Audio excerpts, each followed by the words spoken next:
आपने भगवान विष्णु के 10 अवतार की कथा तो पढ़ी या सुनी होगी, लेकिन हम इससे अलग हटके आपको ऐसी पौराणिक कथा बताने वाले हैं जिसको आपने शायद ही पढ़ा या सुना होगा। आओ, आज हम बताते हैं भगवान विष्णु और गरुड़ की पौराणिक कथा। ऋषि कश्यप की कई पत्नियां थीं, जिनमें से 2 वनिता और कद्रु थी। ये दोनों ही बहनें थीं जो एक दूसरे से ईर्ष्या रखती थी। दोनों के पुत्र नहीं थे, तो पति कश्यप ने दोनों को पुत्र के लिए एक वरदान दे दिया।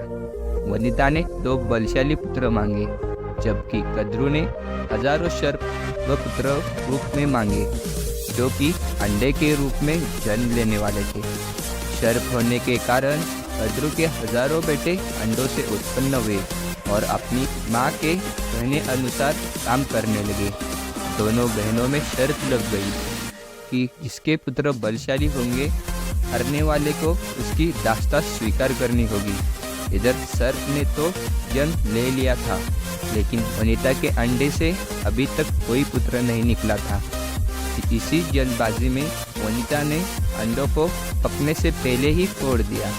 अंडे से अर्धविकसित बच्चा निकला, जिसका ऊपर का शरीर तो इंसानों जैसा था, लेकिन नीचे का शरीर अर्धपक्व था। इसका नाम अरुण था। अरुण ने अपनी माँ से कहा कि पिता के कहने के बाद भी अपने चेहरे को खो गई और मेरे शरीर का विस्तार नहीं होने दिया, इसलिए मैं आपको श्राप देता हूँ कि आपको अपने जीवन एक सेवक की तरह बिताना होगा। अगर दूसरे अंडे में से निकला उनका पुत्र उन्हें इस श्राप से मुक्त ना करवा सका, तो वह आजीवन दासी बनकर रहेगी।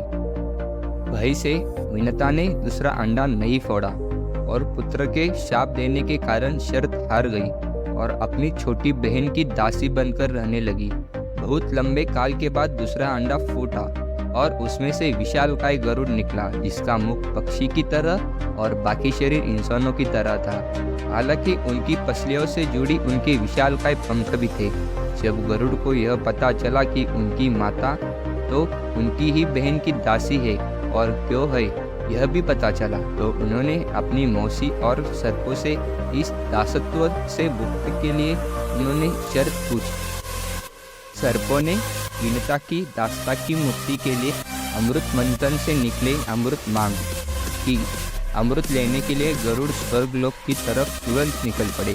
देवता ने अमृत की सुरक्षा के लिए 3 चरणों की सुरक्षा कर रखी थी। पहले चरण में आग की बेड़ पर्दे बिछा रखे थे। दूसरे चरण में घातक हथियारों की आपस में घर्षण कर दी थी और तीसरे चरण में विषैले सर्पों का पहरा।